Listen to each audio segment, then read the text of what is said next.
Hi, Assalamualaikum. My name is Aina Liana binti Azhar. I am from SR2432S1 and my matric number is 2019229106. So, in this presentation, I and my friends have decided to choose Javelin throw as our topic. So, let's check it out. Do you know what is Javelin throw? If you don't know, let me tell you. Javelin throw is a track field event where a lightweight spear is thrown by hand and measured in distance. A spear is 2.5 meter or 8 feet and 2 inch. It is an event for both genders, men and women. Men's are decathlon and women's are heptathlon. The modern javelin throw primarily are made from steel, aluminium or alloy. And the constructions of the javelins must follow the rules of the IAAF. What is IAAF? IAAF stands for International Associations of Athlete Federations. Okay, the javelin must contain a head, shaft, and cord grip. So let's move to the history of javelin throw. Okay, the history of the javelin throw is the javelin throw was added to the ancient Olympic Games as a part of the pentathlon in 708 BC. It is included two events, which is distance and the accuracy of hitting the target. Okay, there are one words from Greek in the javelin throw, which is ankle. What is ankle? Ankle is a thong that was wound around the middle of a shaft. Okay, the athlete will hold javelin by the ankle, and when they release the shaft, the unwinding of the thong gave the javelin a spiral trajectory. In early 1910s, when the decathlon was introduced, the javelin throw was been part of it. Also a part of some women's pentathlon and has always been included in the heptathlon after it replaced the pentathlon in 1981. Okay, let me tell you who invented the javelin throw. His name is Erik Otto Valdemar Lemming, or known as Erik Lemming. He was born at Gothenburg, Sweden on 22 February 1880 and died at 50 years old. Erik Lemming is the inventor of the modern javelin throwing technique. He has won several gold in a freestyle javelin throw in various Olympic Games from 19,000 to 1912.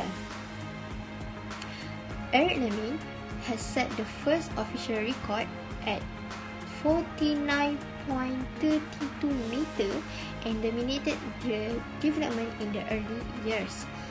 His best record was 62.32 meter and was the first javelin world record to be officially ratified by the IAAF, International Associations of Athlete Federations. Alright, for the classification skill. In the javelin throw sport also involve one gross motor skill. This gross motor skill is involved in movement and coordination of the arm, leg, other than large body part and movement. Gross motor skill has divided into two subgroups of locomotor skill and the two subgroups. It is a locomotor skill and object control skill. The locomotor skill is the basic way to move, building a block of the coordination. Help practice this important skill from the basic to the difficult. For the example, for the locomotor skill is the javelin competitor allow to build speed over a considerable distance. In addition to the core and upper body strength necessary to deliver the implement, javelin throw will benefit from the agility and athleticism typical associated with running and jumping event. Alright, the other growth of locomotor, the subgroup of gross motor is the object control skill. The object control skill can be defined as this ability that an athlete displays that move or receive an item with accuracy and control. Manipulative skill are related and can be defined as the ability to move an object with the feet or hand or even the body. For the example,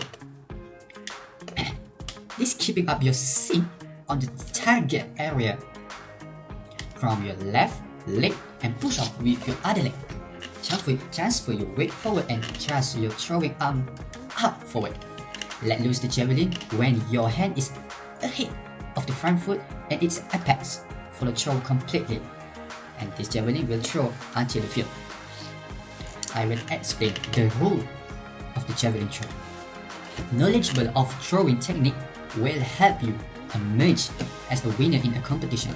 You must also be aware with various rules of the match, else you will earn a penalty even after your best throw. So, here are some of the important rules. For the equipment for the javelin used by the man must be between 102 and 102 inch long with a minimum weight of 28 pounds. Also, for the woman, the length is about 87 to 91 inch with a minimum weight of 21 pounds. The thrower cannot tape their hands because why?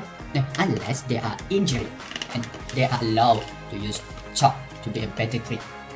Holding the javelin must be done at the grip part at the shoulder always be maintained above shoulder level.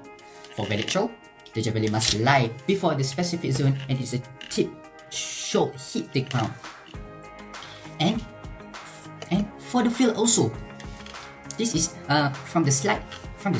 We will see in the slide that the javelin field is the 26 feet or 3 inches 8 meters long by the 30 feet, 1 each 4 meters wide.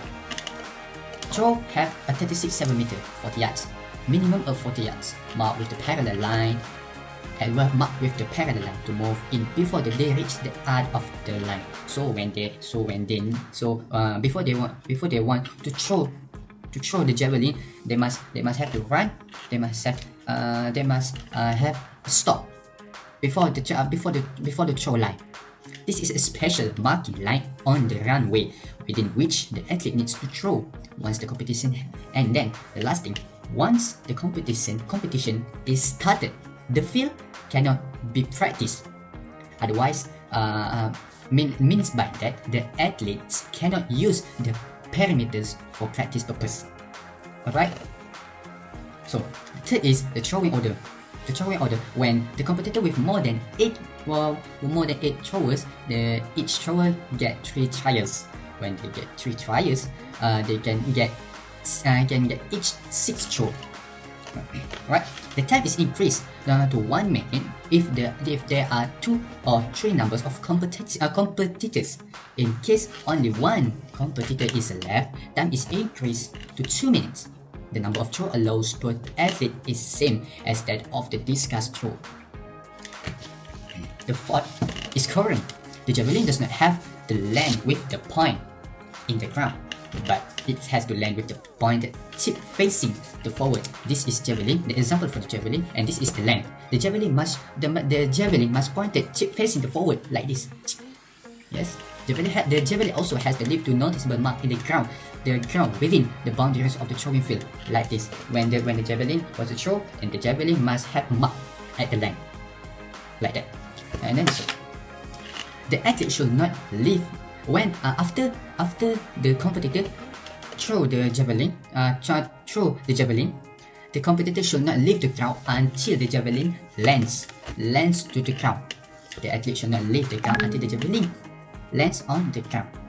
Then lastly is the fall. When you see at the slide, you will see one man after the throw, the hand was touched the throw line. Yes, the man was touched the throw line. That was the fall. because the competitor should not advance from the throw line. So because if the competitor have touched or height the throw line, it was the fault. And when it's a fault, the throw doesn't count. So this is example for the fault. All right. So that's all for me.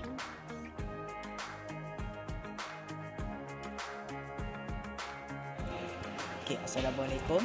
My name is Muhammad Arif Daniel bin Muhammad Bahir Razi. My ID number is 2019267536. Okay, so today I would like to share about javelin technique. Okay, so first of all the throwers need to think that javelin technique has 3 phases. That is a beginning phases, the middle phases and end phases. That each phase has this different functions. Now we start with the first phases, that is start. The athlete stand with the javelin in their right hand and held around head height, like this, and the direction of the throw. Shoulders and hip are square to the front. As the athlete moves forward, they build from a jog to a run. Beginners are recommended to start with 9 to 11 paces, whereas the most elite athletes are used to run up between 25 to 30 meters. The run up, a couple of paces before the crossover commence, the athlete will start to draw the javelin back from behind them. Generally, around the elite, 5th place before the throwing position is achieved. So this is inhibited by the right leg going out and cross of the left leg. The run up, a couple of paces before the crossover commence, the athlete will start to draw the javelin back from behind them. Generally, around the elite, 5th place before the throwing position is achieved. So this is inhibited by the right leg going out and cross of the left leg. Next, for the crossover, at the beginning of the crossover, the athlete starts to move sideways and the left hip start to face the direction of the throw. The left arm goes back across the body as leg cross, and the javelin is drawn back fully by the throwing arm. So left foot is 1 and in first step with the right leg is 2. Entry is left, we give enough time between 1 and 2 otherwise. So athlete will run forward into the throw to release the javelin. As the athlete come out of the crossover, the correct throwing position of the javelin and body is essential to allow an efficient transfer of energy from the athlete to the implement. So position of the javelin and shoulders alignment should be parallel with javelin slightly higher. Left leg foot on the ground, heels down, left arm bent in front, and the throwing arm held as far back as possible. For the release phase, left arm action upon landing of leg.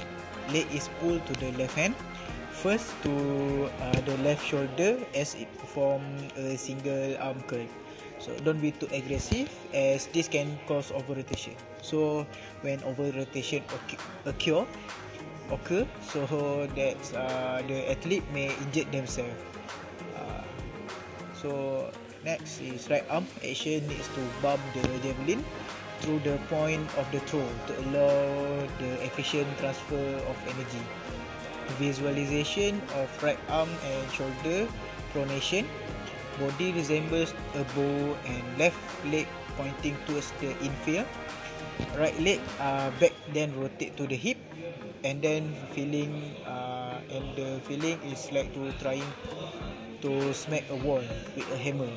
So this will release point just in front of the head and left. So block in order to achieve acceleration, so the javelin is released in double support phase. Don't run through so that the release beyond the left foot. So before release we must know our efficient. Just like it's like the point to throw the javelin, because we need to allow the efficient transfer of energy to before we throw the javelin. Last but not least, the reverse phase. Because of the force generated, the athlete body is forced up and over the straight left leg, and after release, the athlete continues forward with the right leg coming forward to prevent falling. So when the athlete need to reverse from their throwing spot, they must make sure that their leg is don't touch the line, or it can fall the throw. Okay. Next, there are 3 stages of motor learning. At this point, what does all this discussion about thinking and memory have to do with motor learning and performance? Okay, so as an athlete, you want them to grip it and read it. You want them to involve attempt by the learners to acquire an idea of movement or understand the basic pattern of coordination. And lastly, to achieve their goals, learners or athlete must use cognitive and verbal process to solve problems. To this end, Fitz suggests that motor skill equation follow 3 stages, that is cognitive stage, associative stage, and the autonomous stage. First stage that is cognitive stage. For the new learner, the problem to be solved in the cognitive stage is understanding what to do. It would be extremely difficult for someone to learn a skill without receiving a prior knowledge about the skill, whether that knowledge is visual or verbal. Okay, for example, consider the butterfly stroke in swimming. It is fairly complicated and somewhat unnatural stroke in which to syncopate the movement of the arms with the kick of the leg. Okay, it's also same goes to the javelin throw. When someone or the new learners need to study about javelin, they must know how to hold the javelin, how to make their step before their throw, and they must know the rules for javelin. If for example, like if their leg touch the line, it can be fall, etc. For the second stage, that is associative stage. The associative stage is characterized as much less verbal information, smaller gains in performance, and conscious performance, adjustment making, upward and disjoint movement, and taking a long time to complete. During this stage, the athlete works at making movement adjustment and string together small performance skill. This stage is also called the motor stage by Adams, 1971. So because the problem to be solved in the associative stage is learning how to perform the skill. So from the cognitive perspective, the athlete is attempt to translate declarative knowledge into procedural knowledge. In other words, the athlete is transforming what to do into how to do. Example, a baseball or softball pitcher can improve delivery and learn new pitch. A pole vaulter can learn to use a new pole and new technique. A javelin thrower can improve their skill to make sure the javelin is stand when they are throwing the javelin. So last but not least, the autonomous stage. According to Fitz and Posner's paradigm, this is the final stage of motor acquisition. It often requires years of training to arrive at the autonomous stage, but this stage is where it's at for elite athletes. So where motor performance becomes largely automatic, where cognitive processing under information such as the position of defensive players, game strategy, or the form of style of movement. Okay, so this autonomous stage usually have in the elite athletes. For example, in a javelin athletes. So they already this become automatically in their in themselves. If every time they want to throw the javelin, it will automatic revive from the memory. So it's also can be because this can happen because a lot of training and every week, every day or every week they will training, so it will automatically be with themselves.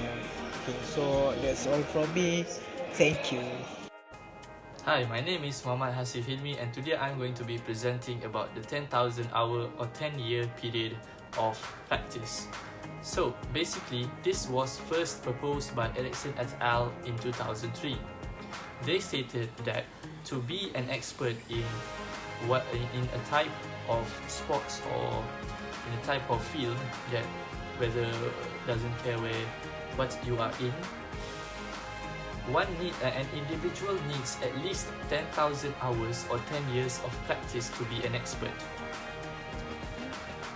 They stated that to reach a level where you actually know how your bodily limbs or how your bodily limbs operate in an environment, you actually need 10,000 hours of practice. To reach this autonomous stage of skill acquisition, where you can perform all those skills and make it look like it's very easy and you don't even have to break a sweat to perform the movement, an athlete needs at least 10 years or 10,000 hours of practice.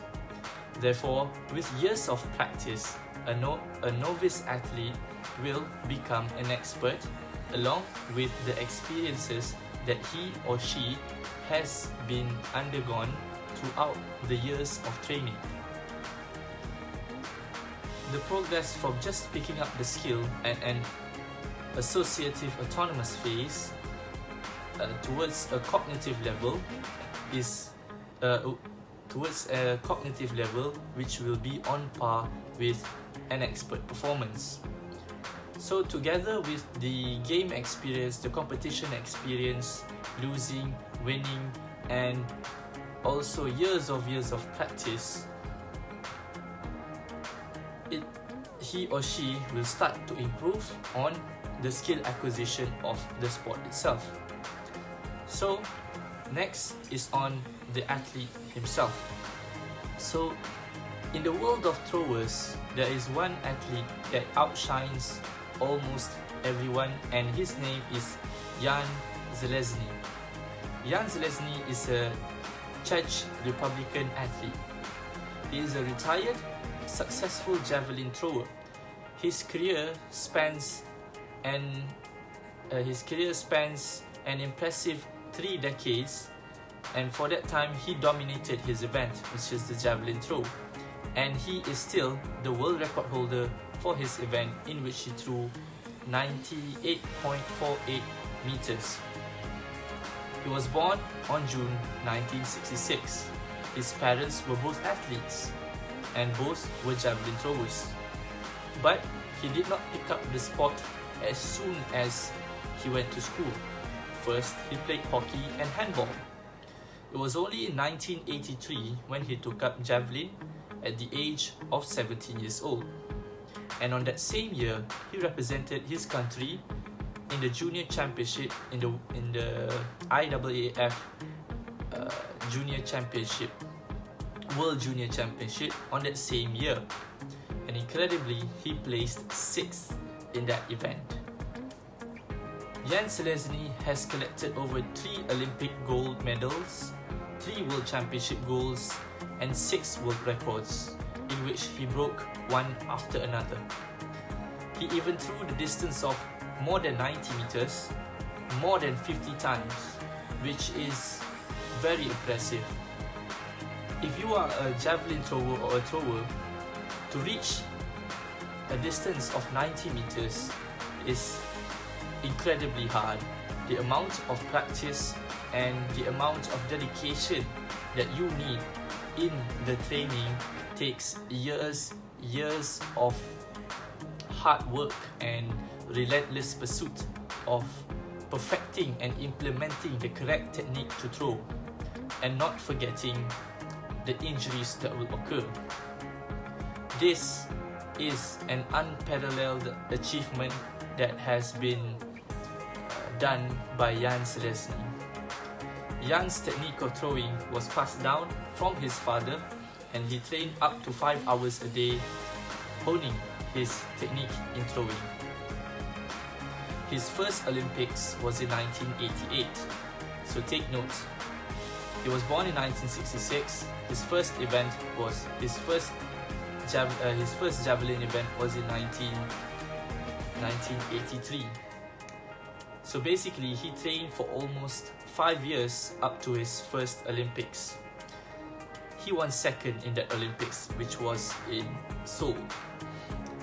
But then only 4 years later, after 9 years of training, he won his first Olympic gold in 1992, the Barcelona Olympics. And later on, his winning streak went on fire. He won almost every major event that he went in, and he became the European record holder for the javelin, the world record holder for the javelin event. Later on, he would be known as Jan the Iron Selesny. This is because even with a broken back, he could throw impressive distances over the javelin. He is well known to be wearing back support during his throws, and while wearing this back support, it would not hinder his performance in the javelin event. Jan's training. Javelin throwers normally undergoes vigorous training. It's a little bit different than normal track athletes such as the 100 meters and 400 meter runners. In contrast, the runners only when coming to practice, they would just run and go into the weightlifting room. Well, let's put this into accord. If you are a thrower, you would basically do all those stuff, almost all part of the training that a 100 meter sprinter would do, but you would add a little bit of spice into the training, which is the throwing part. Basically, what javelin throwers training would perform is power training, strength training, track workouts, and technique. For power training, it's very basic for almost all track athletes. They would perform the Olympic weightlifting, such as the clean and jerk, the power snatch, and also the power clean. This type of training is targeted to to increase the power of the upper body and the lower body in conjunction with their strength. Power to weight ratio is also a very important aspect in javelin throwers. This is because if you have a body weight of 60 kilograms and you can snatch 100 kilograms, that's almost 2 times your body weight. So, meaning that you can run faster because the power generated by your body is 2 times greater than what a normal person can do. So next is strength training.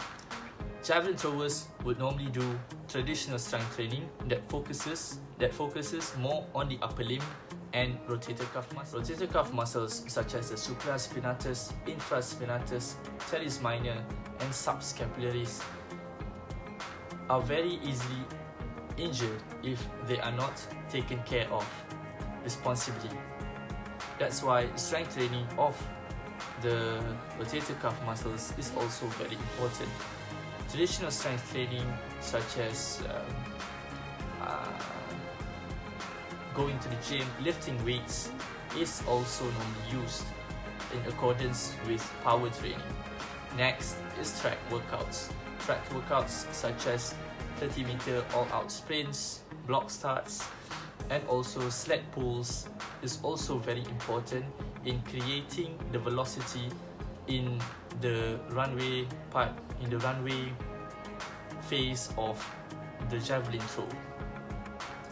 This is to target the short and powerful bursts of sprinting. When you have a higher maximal velocity in those 30 meters, you can throw higher and further for the javelin. You can throw the javelin higher and further. Next is the technique training. The technique training is also very crucial to the part in the javelin event itself.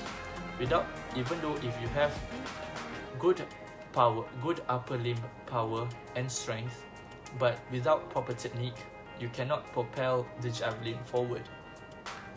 As said before, there are various grips and there is also a good angle in which to launch the javelin. When throwing the javelin, the technique is very important, in whereby you need to have a specific angle in accordance to your height. The technique training such as shadow throwing and ball throws, and also video analysis was performed to sharpen his technique. Video analysis is done every weekly and would be analyzed by his coach. Section is I'm going to talk about practice. So for the javelin throw athlete, and for any athlete, actually, they need to practice to increase their performance. To make sure that they can cope with the situation when the tournament begins. So why must they practice? So practice relates to the quality of the practice time. So it focuses on specific goals for improving their performance by participating in highly structured exercise or structured practices, so that they know what they want to do, their goal, their specific sport, so they don't practice another exercise, so they only focus on the exercise. So it may be easy to just go and to go through the motion of practice, but if the goal is to gain skills and become an elite athlete, so there should be a proper training. So for this practice section, the first training is I listed is plyometric. So for the throwers, they can benefit from performing plyometric exercise to create a more powerful explosive throw. So they can do exercises to make their chest, shoulder, arm, and back more explosive and more strong, so that when they throw the javelin, they would have a high score, because this plyometric exercise require power. So if they perform this plyometric exercise, they will have a better performance during the tournament. So there are a few example of the exercise, such as the clap push up, lunges, jump squat, jump rope. So these are the plyometric exercise that they can do every day before their training. And next, the upper body training. So this one is more on strength training for the upper body, like chest, shoulder, arms. So this exercise they can do at least 2 days per week, and then they can use a heavier weights to create more strength in the upper body. So with this type of exercise, they create more power and build strength.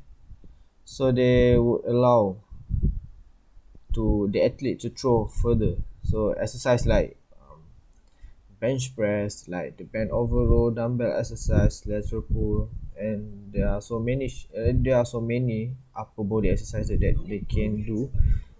We do about 3 to 4 sets of exercise with 10 to 12 repetitions. So this exercise can help them to build strength and power. And then for the lower body exercise, obviously, even though this sport is the dominant is using their hand, but the lower body is also important, because they must run and throw the javelin. So the thrower also must have their strength on the lower body, so that they being able to effectively transfer the power lower body to the upper body, so they can increase the distance of the throw. So the exercise of the lower body, such as Bulgarian split squat, split jump, wall sit, calf raise, a regular squat with barbell. So this type of exercise can build the strength and the power of the athlete, so that they can perform during the real tournament. And then if we look at the flexibility is not necessarily for the gymnast athlete, but for javelin throw also it is important, because it improves the performance. So this flexibility helps the athlete to improve the range of motion, so that they can flex their hands and throw the javelin in much further distance, so that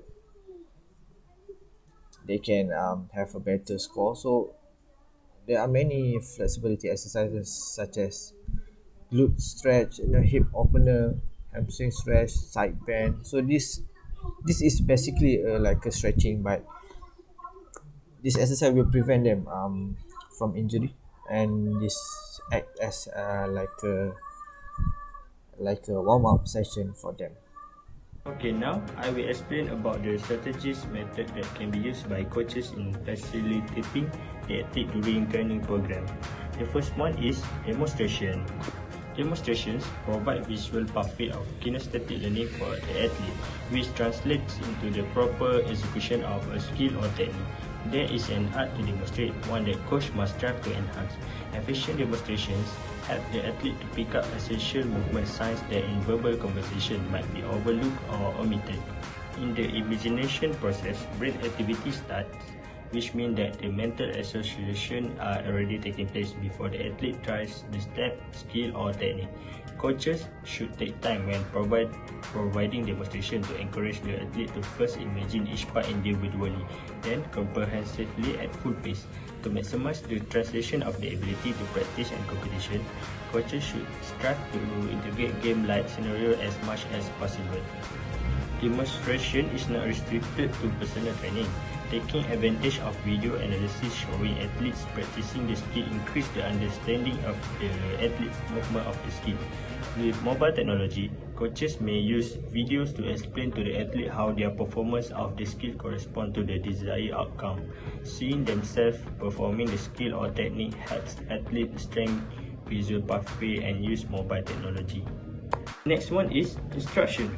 Competition instruction can be intense since the game can change at any time. And in response to the change, effective signals must be made.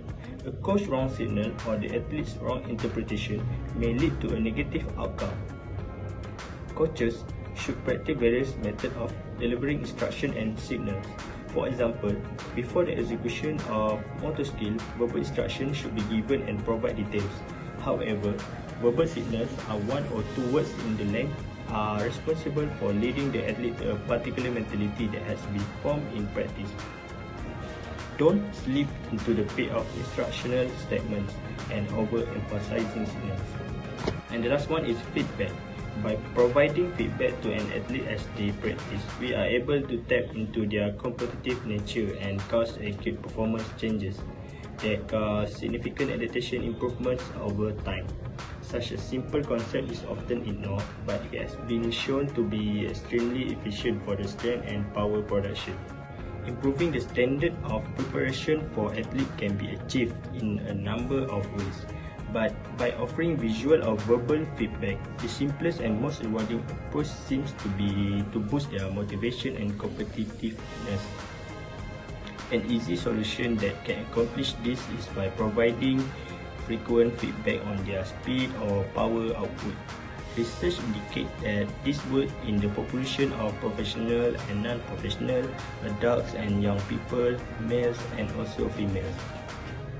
And when athletes are asked to give full effort, immediate tangible benefits are generated with the inclusion of visual or verbal feedback. Additionally, success instantly declines when athletes have feedback withdrawn. Finally, adaptations are greater when feedback is regularly given during training. Skill acquisition basically separate into three stages. The first stage is cognitive stage. Cognitive stage can consider as a basic skills that coaches demonstrate to their athletes that new in the javelin event. So the coaches will demonstrate from the grips of the javelin until the delivery of the javelin. In javelin, the basic skill we can consider to teach the new athletes, which is the grips, the crossover, the transition of the foot when running, and the execution when delivering the javelin to throw at the field. So in this stage for the new athletes, it will be tough for them to learn this thing, and the coaches play the main role to motivate them to keep learning and master the basic techniques to be a better athletes. Now we go to the second stage, which is associative stage. This stage are characterized more specific, recurring errors, and more deficiencies.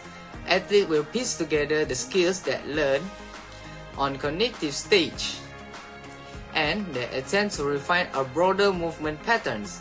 Now they have knowledge, and now they will repeat their training many times to refine their skills.